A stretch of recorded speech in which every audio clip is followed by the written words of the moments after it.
In the grim darkness of the far future, there are forgotten stories. Welcome to Alex Gordon Audios. Welcome back to Alex Gordon Audios for part 30 of Warmaster of Chaos. In this chapter, everything ends and everything begins again. The final confrontation with Governor Frollus has arrived, and Cain must deliver justice inside the colossal Grand Cathedral. But with every step forward, he and his allies move closer to a shocking arrival that will change the fate of the system forever. Prepare yourselves, because after this, nothing will be the same. I'm afraid my negotiations with Governor Frollus were unsuccessful, said Arelu van Yastabal, seated upon her command throne on the bridge of Worldwound. The rogue trader was addressing the rest of the Protectorate's War Council. Some were here in person, while others were present only through hololithic projections, chief among them her dear Ciaphas, who was still on Torredon Majoris 1. A new figure had been added to that august circle, Chieftess Althea, who represented the Beastkin of Torredon Majoris 1. The Chieftess was doing her best to appear calm and unperturbed, but Arelu had spent decades among the highborn of the Imperial, many of whom had gone through so many rounds of rejuvenant treatments that their visages were far more removed from the baseline of humanity than the Beastkin. As such, she could tell that Althea was struggling to project an image of calm and control, while inwardly stunned at the sudden turn in her people's fortune. Good. Between Althea's gratitude and the prophet who had foretold the arrival of the Liberator, and hadn't that been an interesting surprise, the Beastkin joining the Protectorate in a formal manner was only a matter of time. And with them, under Ciaphas' aegis, it would only make sense for the entire Torredon system to follow suit, cementing the Protectorate's hold on the entire subsector. But first, they had to deal with the remaining opposition in the system. I take it Frolus refused to see reason? Asked Ciaphas. Arelu didn't miss the grimace of perfectly understandable disgust that flashed on Althea's face at the governor's name. Yes, she nodded. We underestimated the depths of his madness. He didn't just use hatred of the Beastkin to whip up the proles into a frenzy for political gain. He actually believes his own propaganda. I don't think a peaceful resolution is possible as long as he remains in power. If we are to secure a safe future for the Beastkin, it will only come through violence. And while I've no doubt we could kill every PDF on Torredon Majoris if we had to, that would take far too long, and most of them only follow his orders out of fear or because they don't know any better after a lifetime of imperial indoctrination, said Ciaphas, to a chorus of nods from everyone else, including Althea, though hers was a tad slower than the rest, likely because this whole discussion used words a tad more complicated than she was used to. Not that the Beastkin Chieftess was stupid. No matter how incompetent the PDF officers were, she couldn't have led her people's defense if that were the case. Her opportunities for education had merely been dramatically limited so far, and Arelu had a feeling that would change once they were done dealing with Frollus and the real work of bringing the system into the Protectorate began. So we'll have to effect a change of regime then. First, though, we still have several PDF units holed up in the starports on Torredon Majoris 1. What's the situation in the rest of the system? Our Auspex have detected a surge of Vox traffic on the Hive world, and the SDF have abandoned their patrol routes and begun converging toward us, she reported. Ciaphas frowned. Are they any threat to the fleet? No. Arelu shook her head. World Wounda could destroy them alone with minimal effort. It's a suicide mission, and their captains know it. Then why are they even bothering? Asked General Malone. SDF or not, these are people who have dealt with the shadow cartels for years. They have to know their efforts would be futile. Could they have come up with some sort of plan to turn the balance of power in their favor? No. It is only in the hollows that void warfare can be decided by a single pilot's action, General, replied Arelu. In reality, the side with the more warships and the bigger guns win almost every time. That wasn't completely true, but somehow she doubted the captains of the SDF were the kind of legendary void strategists who could pull something like that off, if for no other reason that with the Imperial Navy being so important to the subsector's security until very recently, such individuals would have been drafted at once. We have decrypted the Vox messages between Torredon Majoris and the SDF fleet, and I believe we can answer that question, cut in Tessalon Kappa, who was on the bridge with her, having emerged from the lower decks where they worked with the ship's complement of tech priests. It appears that they argued against the order when it first arrived, only for Governor Frolus to threaten their family's planet side in order to force their compliance. While most Imperial Navy crew are void-born, it isn't the case for the SDF. There was a sharp intake of breath from Malone, and Ciaphas's face turned grave. Nobody looked surprised, though, from what Arelu had heard of the Giobas who had ruled Slaukenberg before the uprising, they'd probably expected the governor to have already executed 1 in 10 family members as a warning. I see. It seems you're correct, Arelu. We underestimated Frolus's madness. How long do we have before the SDF gets into weapons range? Asked the Warmaster. 12 hours. Arelu replied immediately, the information being one of the first things she'd asked her master of Auspex once the course of the local defense boats had become clear. Then we must hurry, Ciaphas said decisively, before looking around. I would rather avoid destroying these ships, if only because they'll be needed to maintain the security of the system once we are done here. What does everyone think is our best course of action? We should go with a decapitation strike, Hector answered with confidence. If we remove Frolus with a suitably awe-inspiring display of our martial might, the rest of the Imperial leadership will fold. The SDF won't throw their lives away if they don't have to. If they were the kind of fanatics who would, Frolus wouldn't have needed to threaten them into following his suicidal order.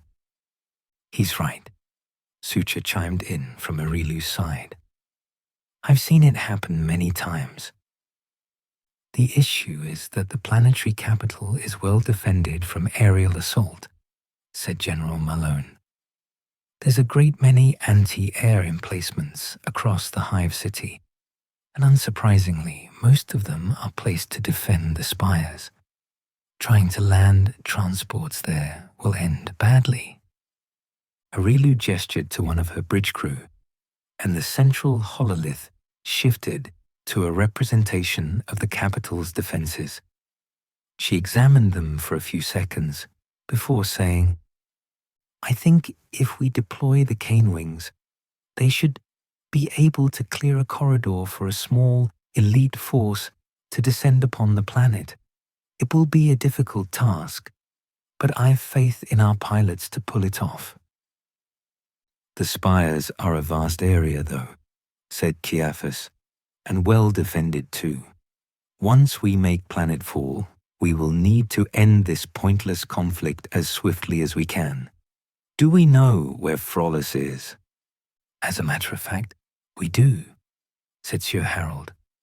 "He's left the Governor Palace and made his way to the Cathedral of St. Tobias, the largest cathedral on the planet, where he has been broadcasting a sermon to the entire planetary population, calling them to, well, I'm sure you can imagine what he's saying." "I'm sure we can," said the Liberator coldly. "Very well. We'll proceed with that plan then. Our fighters will neutralize the spire's anti-air defenses. Then we'll land and hunt the Governor. Harold, Christabel, figure out how to de-escalate once Frolus is out of the picture. Or, if that is impossible, how to make the Imperial hierarchy collapse, so we don't end up fighting millions of PDF and terrified rioters at the same time. Arelu, the fleet is yours. With any luck, the SDF will turn back once they hear that the Governor is dead, but if they don't, do what is necessary." "And where will you be, my Warmaster?" asked the rogue trader with a knowing smile, as if there was any doubt. "Where I can do the most good, alongside the troops." Perseus Kilaes and his flight took off from the landing bay of the Fist of the Liberator, joining the full Cainwing contingent of the Protectorate fleet. They had been on standby ever since the USA had deployed on the Agri Moon, and now, at last, the order to deploy had come. They plunged down through the upper atmosphere of Torredon Majoris, fire erupting around their craft's noses as the thin air ignited with the heat of re-entry. They didn't need to descend far. Their target was the tallest spire on the planet, where the Governor responsible for the attempted genocide of the Protectorate's newest allies dwelled. Up until now, all of Perseus' combat sorties had taken place during void engagements against enemy ships. This was going to be the first time the Cainwings were deployed against ground targets. Unlike in the void, there were plenty of obstacles as the spire's Gothic architecture stretched out toward the heavens.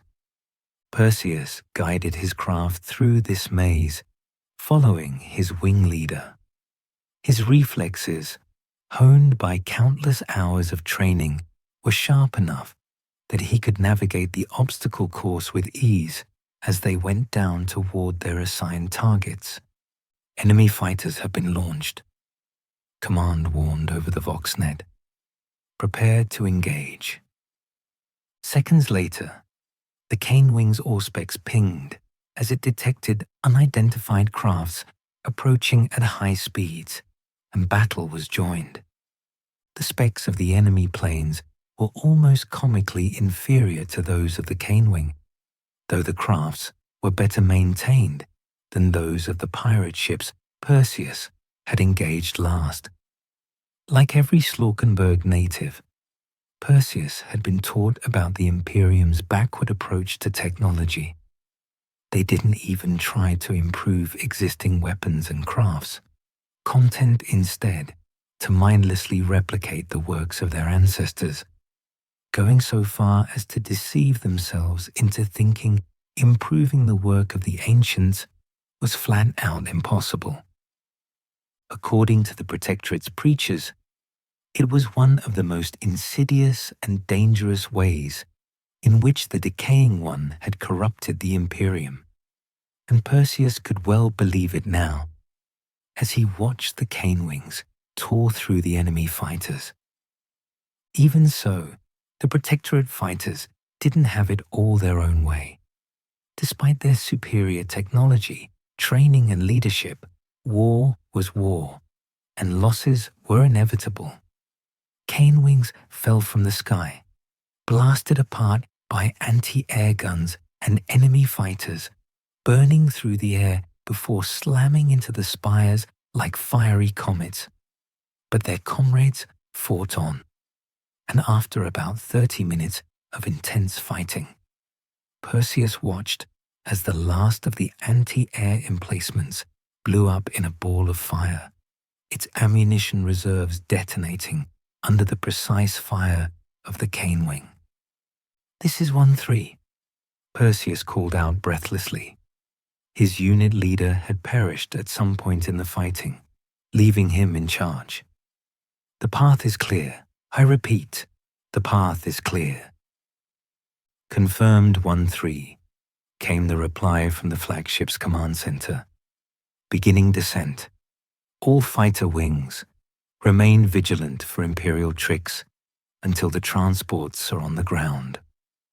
The pilot spared a glance upward, just enough to see the trails of the transports beginning their descent from orbit.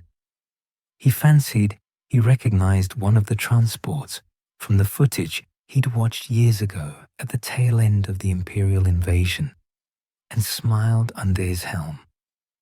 It was time for Governor Frolus to be introduced to the Liberator. In the end, our discussion with Tarek had gone about as well as I could have hoped for, which really should have been enough for me to realize things were about to go wrong. Despite my fears of finally being exposed, the mutant appeared as taken in by the lie of Cain the Liberator as the cultists who'd been with me since the uprising. It had been obvious to me that he was very nervous about meeting Harold and the other Magi. No doubt he'd heard all manner of horror stories about those who practiced the occult arts and was scared of ending up on a sacrificial altar or a dissection table, neither of which were especially appealing. I'd done my best to reassure him before sending him off to the World Wounder, both because I understood his concerns and because I didn't want Althea to try to kill me for stealing away her people's pet prophet. It was clear that Tarek was well liked among the beastmen, even those who hadn't been believers. I would have loved to accompany him and stay safe far, far away from the fighting, but sadly, my fraudulent reputation made that choice impossible. Instead, with Arelu's diplomatic efforts having fallen through, I had to take part in this whole mad scheme the expedition's commanders had concocted. In truth, I didn't have any issue with killing the voidsman of the Torredon SDF, or if it was a choice between their lives and mine, then I would choose mine every time. But I had a reputation for mercy to uphold, if only to serve as an example to the lunatics around me, and Frolus had made the mistake of broadcasting his hostage-taking on an open Vox channel. Thus, if I wanted to keep up my image as a kind and merciful ruler, I needed to make an effort to avoid needless casualties. Also, I knew Zariah was following what was happening back on Slaukenberg, and I definitely didn't want her to start thinking collateral damage was acceptable, not when her potential for mass destruction was so vast. With that in mind, I really wanted to just send Akivasha and have it done with. The World Wounder had a few drop pods that, while not up to the standards Hector remembered from the Great Crusade, could still have delivered the Volkihar Ancient relatively close to the Grand Cathedral without the anti-air defenses being able to shoot it down. But not only was I hesitant to blatantly order her around like this, there was also the optics to consider. The sight of an invincible vampire butchering her way through the governor's bodyguards before ripping him to pieces. She wouldn't drink his blood, at least. Her tastes had become much more rarefied since joining us, was hardly likely to endear us to the rest of the population. Frolus had already successfully whipped the proles into a frenzy by using the beastmen as scapegoats for the subsector's woes. The last thing we wanted was to turn the fanatic into a martyr by making it look like he'd been slain by some infernal assassin. Yes, the vampires of Cassandran had nothing to do with the warp as far as Arilu, Christabel, and Harold had been able to establish, but I still understood enough of the Imperial mindset to guess what the locals' reaction would be, namely, a lot of metaphorical torches and pitchforks, and a very literal, panicked mob. Thus, we were forced to resort to a more conventional assault. And once again, I'd found myself cornered, and with no other choice but to lead from the front. At least the fighters aboard the fleet had been able to disable the Spire's anti-air defenses. Our descent from orbit was surprisingly smooth, allowing us to land in the vast open plaza that had been selected as our landing ground. Ancient statues of previous Imperial governors crumbled to rubble as the transports blasted them to pieces in order to clear the ground, and within moments we were out, weapons at the ready. I'd brought my retinue with me: Jurgen, Militia, Hector, and Akivasha. Althea had attached herself to me for the engagement once she'd realized I'd be going for Frolus personally, and while hosting her aboard my transport had required that I leave 2 USA troopers behind to make space for her, I considered that a reasonable trade, all things considered. She knew how to fight, she looked intimidating, and she was almost as tall as the Liberator Armor, so maybe she'd draw some fire away from me as well. The Grand Cathedral was bigger than any such building I'd ever seen. Even the greatest churches of the ecclesiarchy on Slarkenberg before the uprising failed to compare. For all the greed and exploitation of the Jobbers, there was only so much wealth that could be extracted from a vacation world, and it didn't come close to matching the resources of a subsector capital like Torredon. I took it as yet another sign of my ongoing descent into corruption that, while my first reaction to the sight was suitable awe, the second was a frown at the sight of how much gold and precious materials had been used in the facade, reasoning that such wealth could have been better spent elsewhere, although in Frolus's defense, the building looked to be hundreds, if not thousands of years old, so he wasn't responsible for its extravagance. Inside my immense suit of my armor, I shook my head and focused on the more immediate problem facing me. As was typical of planetary governors, Frolus had kept the most well-trained and best-equipped soldiers on his world to serve as his personal bodyguard. According to Arilu, they were called the Torredon Keepers, an elite regiment with a history dating back to the early days of the system's colonization. They had arranged themselves in a textbook perfect defensive formation in front of the Grand Cathedral's gates, with vehicles converted into improvised barricades that provided overlapping lines of fire. All of them were wearing some kind of white and gold armor and carrying hotshot laser guns and an assortment of deadly instruments for close-quarter combat. Taken from the crop of the local PDF and sworn to protect the governor from any and all threat, I had no doubt that these were among the most hardened killers the entire planet had to offer, and as a former Hive-worlder, I knew the competition for that title would be stiff. Against the USA's advance, spearheaded by my retinue and myself in the Liberator Armor, I didn't expect them to stand for very long. Standing before the Grand Cathedral of St. Tobias, Commander Jarnac watched as the skies shone with the lights of enemy transports descending upon the spire, bringing devastation and heresy with them. Around him, the Torredon Keepers prepared to hold their ground against the heretic onslaught. The Vox was abuzz with panicked shouting from high-ranking officers, trying to get more planes into the air. But their dismal failure wasn't Jarnac's concern. His duty, and that of his unit, was to ensure the protection of the Lord Governor. Everything else wasn't their concern.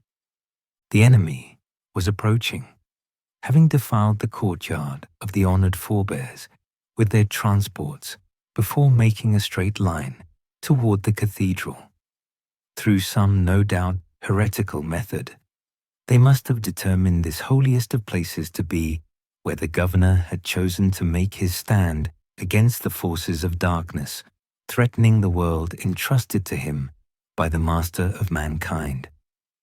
"Stand ready, men," he shouted over the mayhem. "Time for us to do our duty to the God Emperor." And then they were here, and despite everything, the sight of them briefly froze Jarnac. He'd expected some kind of ragged mob, full of filthy heretics driven insane by their rejection of the God Emperor's light. Instead, a line of soldiers in crimson armor that looked far more advanced than what he and his men were wearing marched toward them in lockstep. A towering crimson giant, wielding a blade that seemed to be forged of a shard of the void itself, strode at the head of the heretic army. Around him was a retinue of heretics, one of whom wore a grim parody of the armor of the holy Astartes. But it was the mutant among them who drew Jarnac's attention. Her hideous form slithered forward in a grotesque mockery of humanity, and Jarnac felt his bile rise at the sight of the vile mutant. It was much more repugnant in person than on the print sheets, and held a pair of chainswords that had surely been taken from the corpses of its previous victims. Beastkin, he thought with revulsion. Why his ancestors had tolerated the existence of such freaks for so long, he would never understand. "Open fire!" he roared. His order shook his men from their torpor, and they promptly obeyed, with Jarnac himself aiming his weapon at the reptilian horror. But like the cowardly vermin she was, the Beastkin hid behind the bulk of the Crimson Giant, whose armor absorbed the deluge of Lars fire, as if it were nothing more than a non-acidic drizzle. In fact, Jarnac realized, with growing horror, all of the heretics' armor seemed impervious to the Keeper's weapons. "Heavies! Focus on the big one!" he shouted to the handful of heavy weapons teams spread out across their lines. Yet still, the behemoth kept coming, and soon that awful blade it held swung, cutting through metal, armor, and flesh as if it were parchment. Jarnac watched in horror as men who'd stood with him against rioters and would-be assassins alike were butchered like animals, unable to do more than dent the metal of the enormous war machine. Then the rest of the heretics hit the defenders, and the slaughter began in earnest. Amidst the confusion, Jarnac found himself face to waist with the Beastkin, who towered over him, chainswords humming hungrily. He brought his laser gun up. She brought her chainswords down. She was quicker, and Jarnac's life ended in a mess of blood, pain, and shock. With the Keepers dispatched, I gave orders to the USA troopers to secure a perimeter around the Grand Cathedral, while my retinue and I ventured inside to confront the governor. One of the dubious advantages of having a reputation for needless heroism is that people didn't bother arguing with me about putting myself in danger when I wasn't in the mood for it, and Lieutenant Nathan didn't question my decision before getting to it. I could have slammed through the gates in the Liberator Armor. It had taken some hits during the battle so far, but little of it had gone beyond cosmetic. However, I figured I was already in enough trouble with the Emperor without adding deliberate insult to unwilling injury, which was also the reason why I didn't want to bring anyone with me I didn't strictly need to. Given the size of the building, I'd little doubt there was plenty of space for the armor inside. But if Frolus tried to escape down some hidden tunnel, giving chase in the Liberator Armor would be impractical, and I hadn't come all this way to fail to get my hands around the throat of the man responsible for this mess.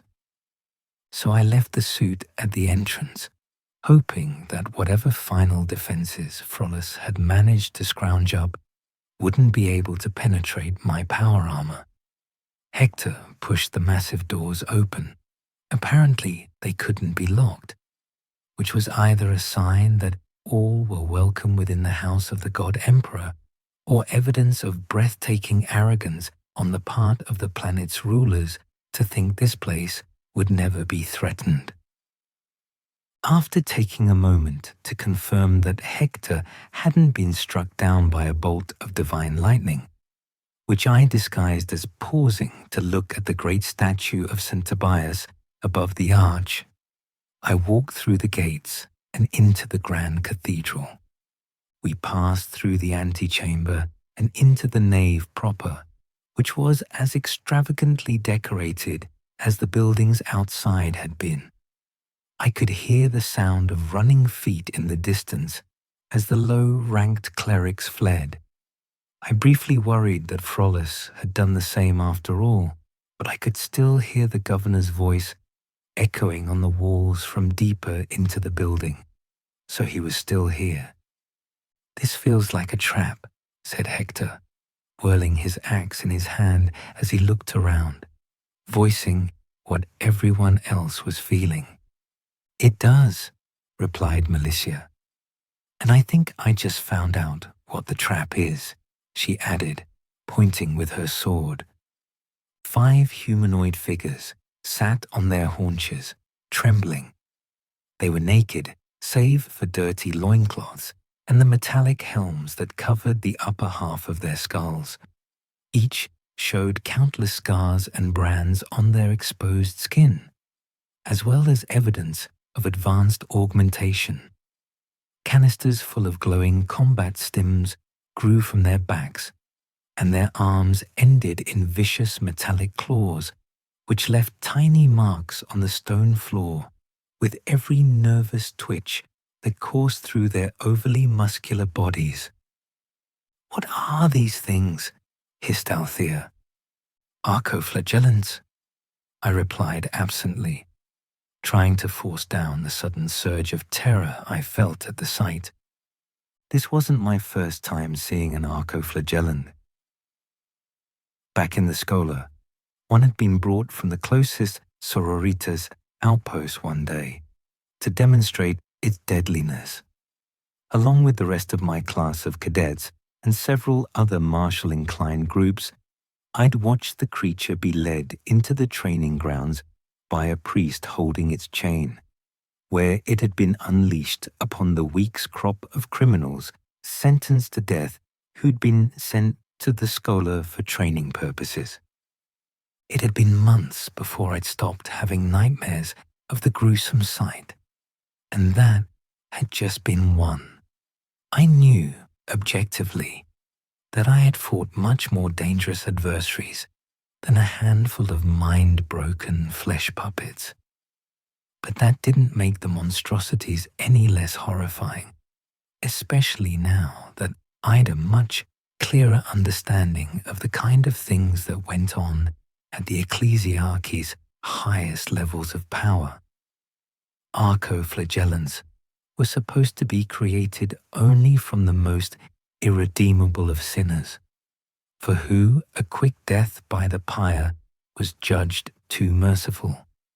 But given Frollus was the planetary governor and clearly had a lot of influence on the local church, who knew what crimes the wretches before us had truly committed to warrant that fate? I confess that there was also a part of me that couldn't help but imagine myself in their place, turned into a mindless killing machine as punishment for my sins against the Imperium and the God Emperor. But they aren't doing anything, said Hector warily. That was true.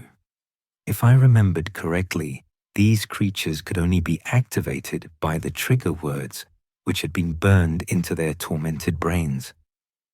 Exterminate, said a dozen gargoyles and floating cherubs all at once. We must have tripped some sort of alarm, or one of the fleeing clerks had activated them while running.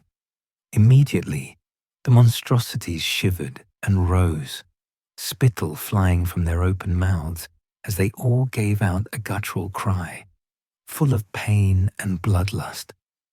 As one, their helmets turned toward us, and I was sure I saw their mouths twist into hungry smiles, though given there was very little of their lips left, that might have merely been my overactive imagination at work. Well, Frack, defend yourselves, I shouted. Joining deed to word, I drew my weapon and found to my surprise that instead of the chainsword I'd packed before leaving the World Wounder, I was instead holding the by now familiar grip of the Slayer sword.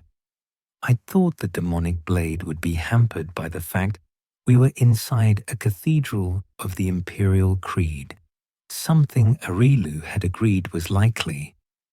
And yet, as I swung the weapon to block a blow from the nearest frenzied madman as it leapt at me with stim-fueled speed, its cutting prowess appeared undiminished, nor was it burning with golden fire or otherwise damaged in any way.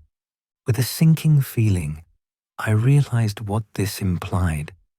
This building, for all its prestige and opulence, wasn't consecrated to him on earth. Perhaps it had never been, although I found that difficult to believe. Over the centuries, countless souls would have used it to pray to the master of mankind, and I knew enough of the way such things worked to know that alone would have imbued the place with a certain power.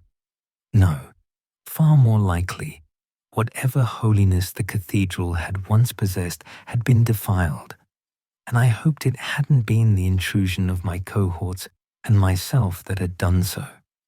Surely, I told myself, I would have felt something when entering the building if my mere presence had been enough to desecrate it.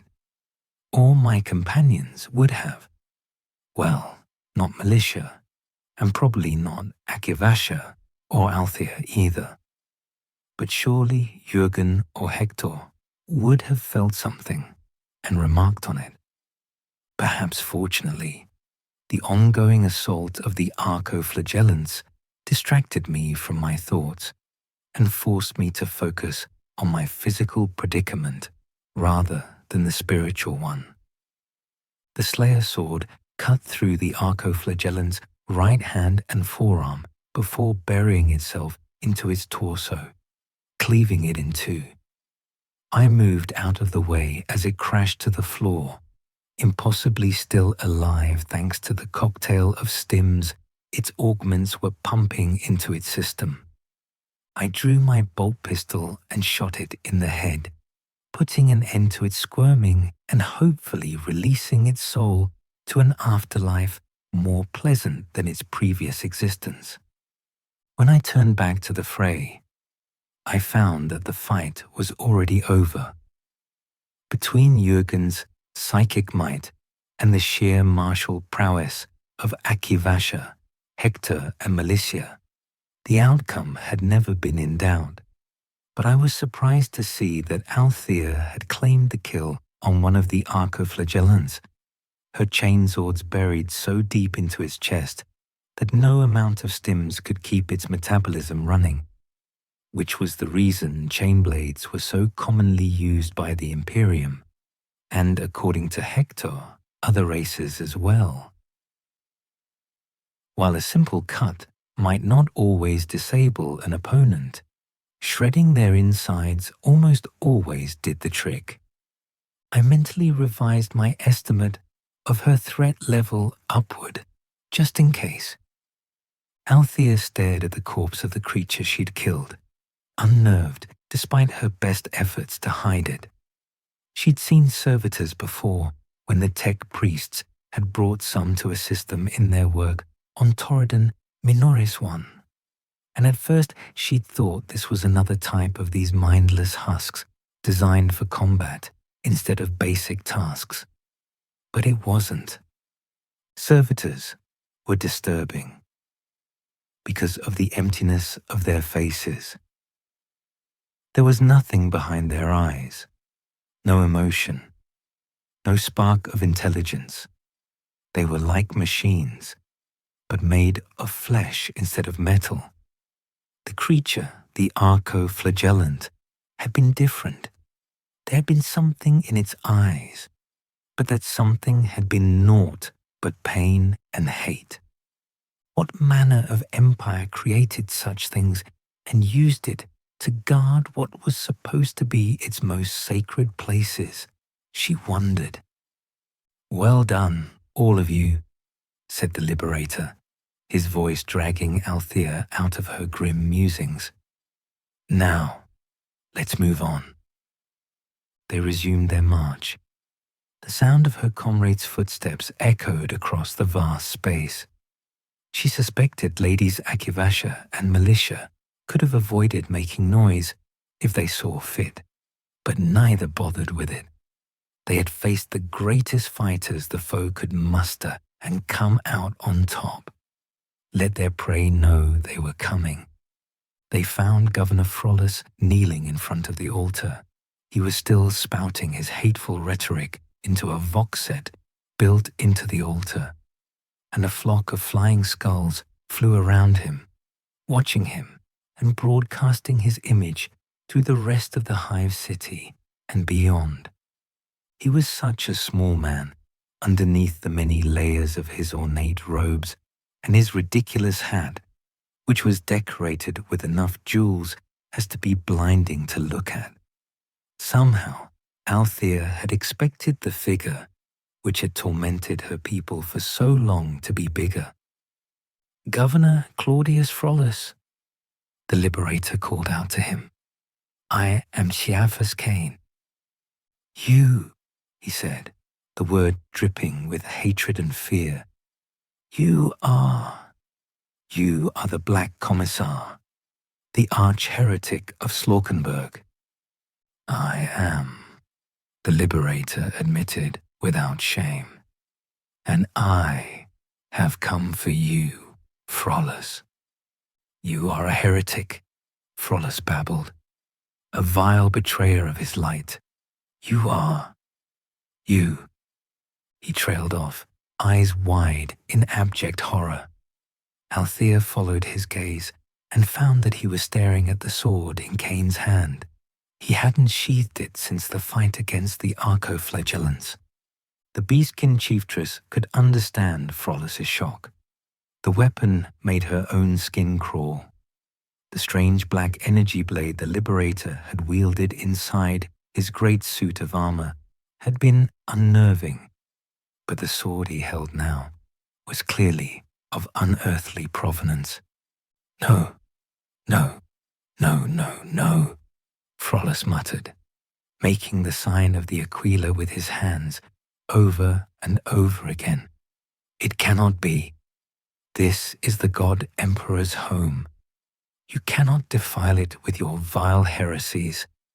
His blessing is upon us. His protection shields us from the tainted. His wrath falls upon those." "The God Emperor's Blessing and protection are not unconditional, said Cain, cutting off the governor's ramblings. He does not love me. And to Althea's surprise, there was genuine grief in the Liberator's voice before it hardened into a merciless edge as he continued, "And he does not love you. You have broken your covenant with him through no fault but your own." "Lies!" Frolus screamed. "I am his faithful servant. All I have done has been in his service." "You have ordered the systematic persecution of the Beastkin, and then, when that wasn't enough to satisfy you, you ordered their slaughter," said Cain.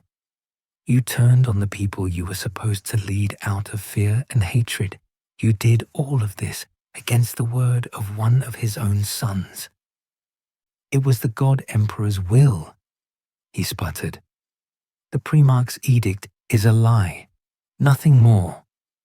"No," snarled Cain, showing anger for the first time since Althea had met him. "It was your will. You can lie to your people, to your minions, even to yourself if you so desire. But no amount of lies can ever change the truth that you wanted to kill the Beastkin, and you lied and claimed it was the Emperor's will instead to absolve yourself of responsibility." Oh, it made sense, Althea realized. Her ancestors had worshipped the God Emperor since the dawn of the Imperium. Throughout the long millennia, even as less and less ecclesiarchy priests made the journey to their agri-moon to preach, they had kept to their beliefs. Even Tarek, who had prophesied the coming of the Liberator, had kept faith with the Master of Mankind. Maybe, in your heart of heart, you knew it was wrong and sought to exculpate yourself of the guilt by putting it on the Emperor instead, Cain continued. But that doesn't change the truth. I have walked through the cities of the Beastkin, and I've seen their temples to him on earth. They are loyal followers of the Imperial Creed, still just as they were when you first started down this path. "You lie." There was an edge of desperation to Frolus's unhinged scream now. "They are heretics and demon worshippers. Your presence here holding this unholy blade proves it. I saw the truth, and when I sought to destroy them, they called upon their true masters to save them." "Fool," Cain spat. "The Beastkin will remain free to keep their faith in the Golden Throne if they wish it. It is the Imperium which fears other faiths, not us. Within the Protectorate, all are free to worship as they will, and through that diversity, we have found strength beyond anything your rotting institutions are capable of. But I have wasted enough time talking to you, madman." Frolus's eyes bulged in their sockets, as if his mind refused to comprehend the Liberator's words.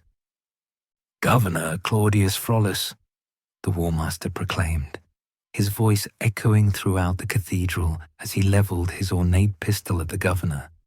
"In the name of the Protectorate and humanity, for the crimes you have committed against the Beastkin, and for failing in your duties to your people, I sentence you to death."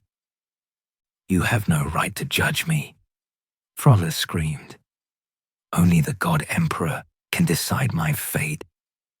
"You're correct," Cain agreed, "which is why I send you now to him, if he cares enough to pluck your soul from the tides of the warp and claim you from the grasp of my ally there."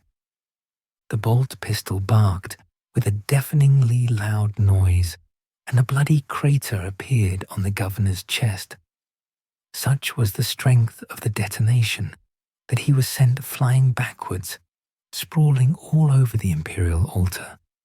He twitched, once, twice, then fell still. And just like that, the the man who had led the persecution of Althea's people for as long as she'd lived, was dead. She was shaking, she realized, with joy, shock. She didn't know. For so long, Frolus had been this unreachable avatar of the imperial oppression of her people, and now he was gone. Cain sheathed his weapons and stepped forward, and the floating skulls turned to stare at him with their red, glowing artificial eyes. "People of Torredon," he began, "I am Ciaphas Cain, Warmaster of the Protectorate. Your governor is dead, executed by my hand for his crimes against the Beastkin. We came to this system only to relieve the Beastkin from the unjust persecution inflicted by Frollus." The Liberator continued smoothly, clearly used to having his words heard by billions of people, a number which was larger than Althea could imagine. "We have no quarrel with the rest of you. Indeed, since our arrival in the Torredon subsector, we have only waged war against the forces of the Shadow Cartel, known as the Bloodied Crown. Several of its leaders have been brought to justice by our hands, including their chairman." From what Althea had overheard, that wasn't entirely true. Something had happened on the hive world of Cassandran, but she didn't know what exactly.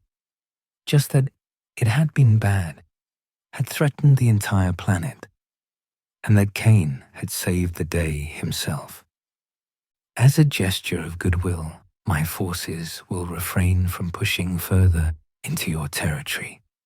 I invite the lawful successor of the defunct governor to contact me as soon as possible in order to negotiate a ceasefire, and then, God's willing, a peace agreement." Frolus was too ensnared by his own madness to accept even the possibility of peace. But I have hope that the rest of this world's leaders aren't so consumed by insanity to refuse to see the obvious. His announcement finished, the Liberator inclined his head toward Jurgen. The Psyker made a gesture, the air crackled, and every skull imploded at once. With a final glance at the governor's corpse, Cain turned back toward them. "That's that done then. Let us wait." The Liberator raised a hand and inclined his head to the side, listening to a voice Althea couldn't hear, though judging by the sudden tension in their postures, Militia and Akivasha could.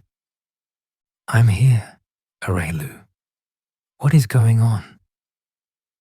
There was a brief pause, and then the Liberator exclaimed, in a tone full of such horrified surprise, it terrified Althea by proxy. "What?" Christabel sighed, letting some of the exhaustion she felt show as she leant back in her chair. She had spent the last few hours listening in on Vox messages and casting divination rituals. And while she wouldn't compare her efforts to those of the soldiers fighting on the ground, they were beginning to take their toll nonetheless. While the Liberator went after the governor, Harold and her had been busy studying the socio-political fabric of Torredon Majoris' society, looking for weak spots and impressionable individuals. From within the conference room aboard the World Wounder, they'd coordinated the efforts of their subordinates and performed their own rituals, adding to the mass of intelligence they'd gathered. Like any imperial hive world, Torredon Majoris was a cesspool of intrigue, deceit, and treachery, with the spire-born nobility plotting against each other for the smallest scrap of influence. The ripples created by Frollus' purges of those who'd opposed his ascension to the throne hadn't yet faded away by the time the Navy had abandoned the Torredon Gap, and his persecution of the Beastkin had only applied the thinnest layer of unity on the whole powder keg. Now that the news of Frolus's demise was spreading, thanks Slaanesh for the obsession of Imperial fanatics with broadcasting their every word to the masses, for it made it oh so easier to ensure their rightful execution was witnessed by as many people as possible. The aristocrats' fragile alliance was already beginning to crumble. The flames of ambition were flaring, even though the foreign invaders who'd killed the governor were still occupying the Grand Cathedral. It had been, Christabel was perfectly willing to admit, an exhilarating exercise, but an exhausting one all the same. For now, however, they could afford to take a brief breather while the situation planetside devolved all on its own. Their subtle manipulations through remote psychic contact would be useless in the incoming mess of infighting. Once the dust had settled, they could use the intel they'd gathered before to figure out how to bring Torredon Majoris into the embrace of the Protectorate. "Sorry to make you wait here for so long," she said, turning to the other soul of import in the room. "I know we were supposed to debrief you, but as you can see, we've been busy these last few hours." "It's no problem at all," Tarek assured her. "Stopping Frolus is far more important than dealing with me. Part of me do wish I could have taken part in the battle, but the greater part is all too aware of how much of a liability I'd be on an actual battlefield. Apart from a few brawls with drunks who'd let alcohol drive them to despair and violence, I have never been much of a fighter myself."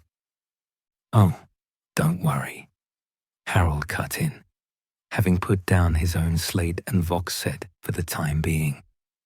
"As a seer, you'll be far more important to your people's well-being than you could ever be as just one more pair of arms carrying a lasgun into battle."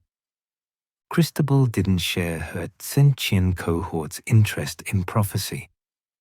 The handmaidens of Emeli were more focused on the present, trusting in the guidance of their patron and the spies they'd seeded across the sector to provide them with the information the Protectorate needed in order to survive while surrounded by enemies on all sides. In her opinion, while useful, prophecy was far too dependent on context and interpretation to be fully relied upon. Tarek was an exception, however, and not just because he'd garnered the attention of the Liberator. "I wouldn't call myself a seer," the Beastkin said modestly. "I only had faith that the Liberator would come to rescue my people. I certainly didn't predict anything else over the years. Lord Cain's future has always been impossible for us to predict," Harold pointed out. "The fact that you were able to foretell his coming to Torredon years before the withdrawal of the Imperial Navy, which led to the subsector's current crisis and motivated our coming, is far more impressive than you realize."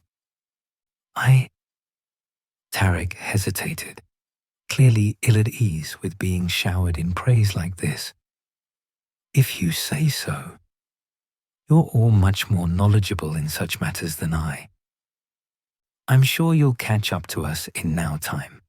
Speaking of, we really should have asked you this earlier, but have you had any new vision or foreboding since the fleet arrived in the system?" asked Harold. "Well, I keep expecting something to go horribly wrong," the Beastkin prophet said jokingly.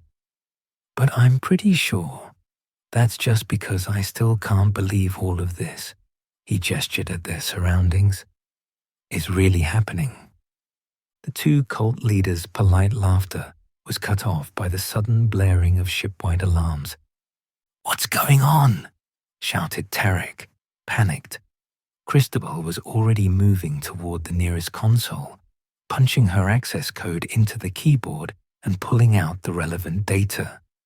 She wasn't familiar enough with the World Wounder's alarms to know the nature of the emergency just from hearing them, the way a true crew member would be, but she could use a cogitator just as well as any graduate of St. Trinia Academy.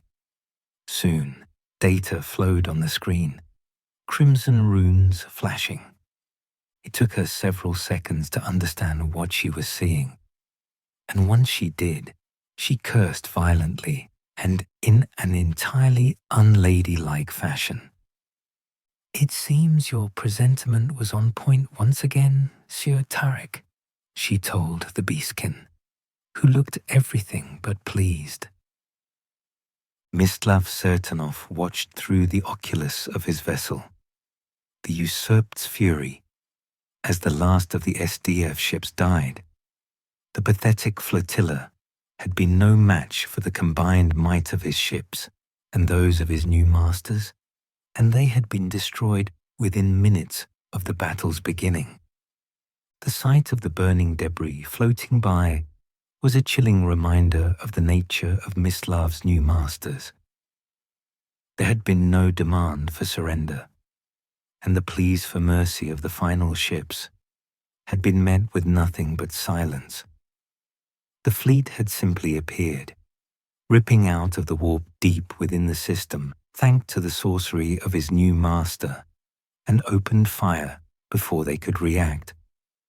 The last head of the Sertanov family hadn't expected anything else. He knew what the Lord of the Brotherhood of Darkness was capable of. It was why he'd decided to join them willingly. Bending the knee to transhuman monsters might have hurt his pride, but he'd take that injury over the agonies the Chaos Lord was capable of inflicting upon him if he tried to defy him. "Lord Astyanath," said the last director of the Bloodied Crown over the Vox, "it is done. The path to Torredon Majoris is clear." "Good," replied a voice that, despite sounding entirely like that of a regal king praising a faithful subject, sent shivers down Mistlav's spine. "Have your ship stand down, Mistlav." "Yes, my lord." He hesitated, then forced himself to ignore the fear and said, "May I ask why?" Astyanath chuckled, and Mistlav had to suppress the urge to squirm in his command throne in full view of his bridge crew, many of whom failed to conceal their own terror at the sound. "Why, so that we can have a polite discussion with our fellow servants of the gods, of course."